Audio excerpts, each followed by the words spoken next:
Bismillah, alhamdulillah, wa la ilaha illallah, wallahu akbar.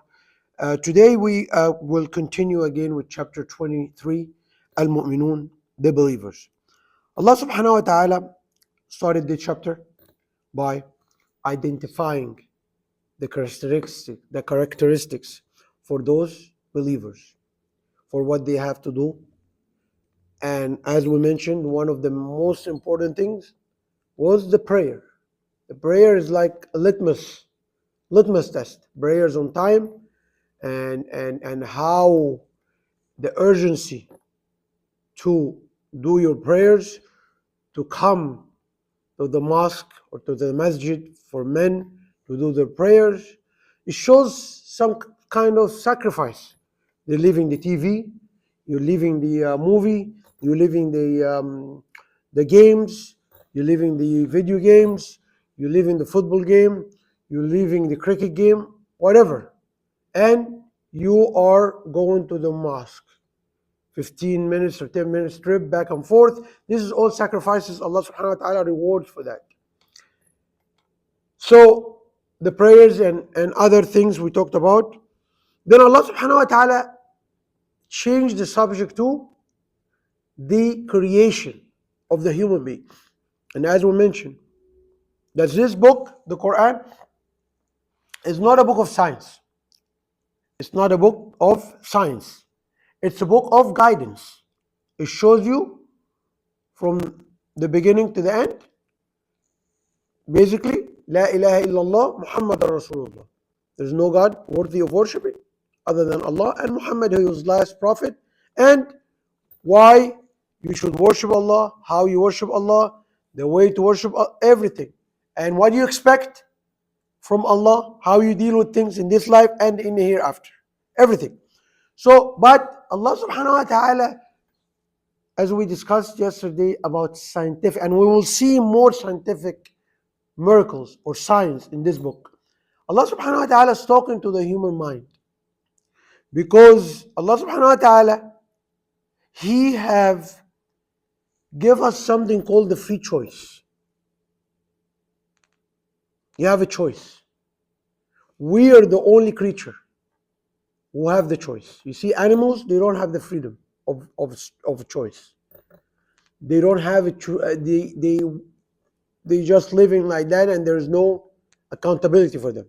But we have a freedom of choice, and they call it free will, because of what? Because of the brain Allah subhanahu wa ta'ala have given us. So Allah subhanahu wa ta'ala is talking to the human mind, and He is providing us and providing the human mind with the criteria, with the logical explanation, with the logical reasoning, why He is the creator, why this book, the Quran, is 100% coming from Him. It's His words. The Prophet Muhammad ﷺ was only a transmitter. It was just a messenger. But this book, these words are from Allah subhanahu wa ta'ala. And Allah has laid out, and He's going to keep laying out things throughout the Quran, Muhammad ﷺ, within this Arabic peninsula, this Arabic society. There is no way or access to science, medicine, embryology, astrology, name it,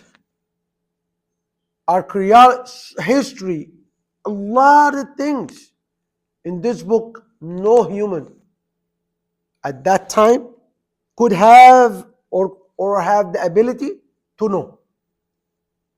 That's why Allah is putting the logical here. I mean, at that time, in the Arabic, in this 1400 years ago, they didn't have that science. So this ayat for them weren't clear, not much. But for us, now we see each single word Allah subhanahu wa ta'ala have put in this book, providing the evidence that this book is from Allah subhanahu wa ta'ala. What that mean? Now we came and our Muslims believe that this book is from Allah subhanahu wa ta'ala. We came to the conclusion. What it means is that what's gonna happen or what this book is saying will happen. What this book is entailing will happen. And it's already happened in Allah's domain.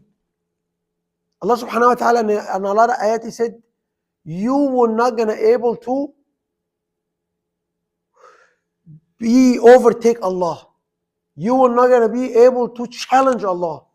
Because Allah subhanahu wa ta'ala, He is the Almighty. He is the one who's capable to do anything and everything at the time He wants. So in a lot of scenes which is gonna happen in hereafter, they were already done in Allah subhanahu wa ta'ala's domain. So what it tells us is what? Believe, accept, have the awareness about this message. Stop worshipping not idols, but nowadays we worship other things. We worship waste of time. We worship disobeying Allah. We worship doing things which Allah subhanahu wa ta'ala didn't ask us to do. And there is so many reasons, so many, I say, illogical ways for us to convince ourselves that this is okay. And it's not okay. And that's why we see the situation right now of Muslims and non-Muslims. Because Muslims' job, the only job, rather than throughout the history, fighting for power, until now, fighting for power, fighting for money, fighting who's going to be on the top. Their job was simply ادعوا إلى سبيل ربك, to convey this message of Islam, convey the message of La ilaha illallah Muhammad Rasulullah to everybody. That's why you see a lot of disbelievers, a lot of atheists, and all did this happening because Muslims did not do their job. Unfortunately, after the Prophet and the guided caliphs, what happened?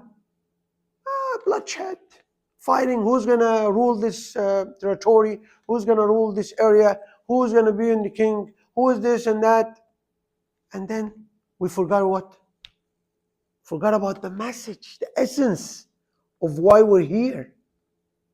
As Muslims, we're here to convey this message to others, to give them the logical, why is this true? And on the one hand, you see, extremists interpreted this Quran the way they wanted.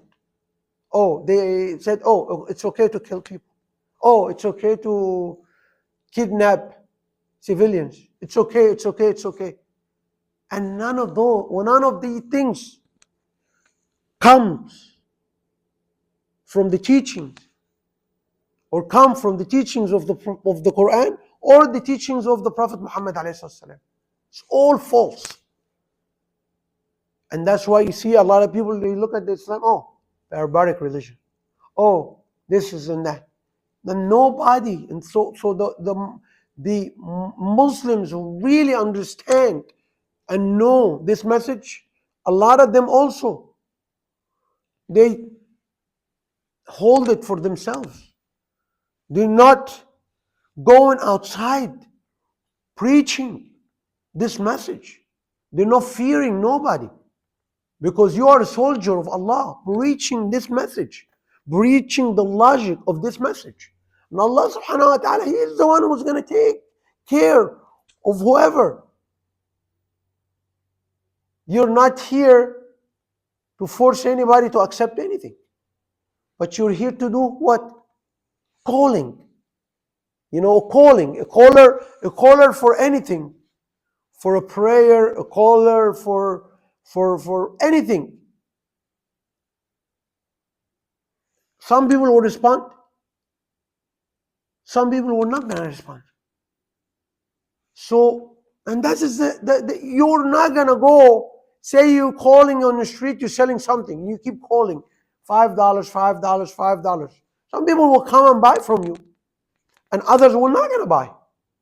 Do you go and try to kill or try to fight with the other people who are not coming to buy from you? Illogical. No, you leave them. They're not convinced. They don't want. And that is what it is. It's just the religion of Allah subhanahu wa ta'ala. The job is to transmit that message. That's why Allah subhanahu wa ta'ala make the logical explanation, the reasons which fits right now after all these discoveries, all this technology we have discovered over the past 18, 90 years, proofs with no doubt that this book coming from Allah subhanahu wa ta'ala. And Allah subhanahu wa ta'ala when we will dive deeper and deeper and deeper in this ayat, in these verses, we'll see more signs and more signs and more signs. Allah subhanahu wa ta'ala in the chapter, in this ayat, in verse number 17. So we stopped yesterday when Allah subhanahu wa ta'ala said, He will bring us back. Resurrected. You will be resurrected at the day of judgment. وَلَقَدْ خَلَقْنَا فَوْقَكُمْ سَبْعَ طَرَائِقَ. Allah subhanahu wa ta'ala enumerating here what He have done. And He said, I have created 7 heavens. And somebody will say, 7 heavens. So what's the purpose of the 7 heavens? And it's just a lot of reasoning. You see, if we have the ozone layer and we have one hole in the ozone layer, you see the amount of skin cancer, the amount of problems we have on Earth. So these layers, these heavens, that was done for you as a protection. Another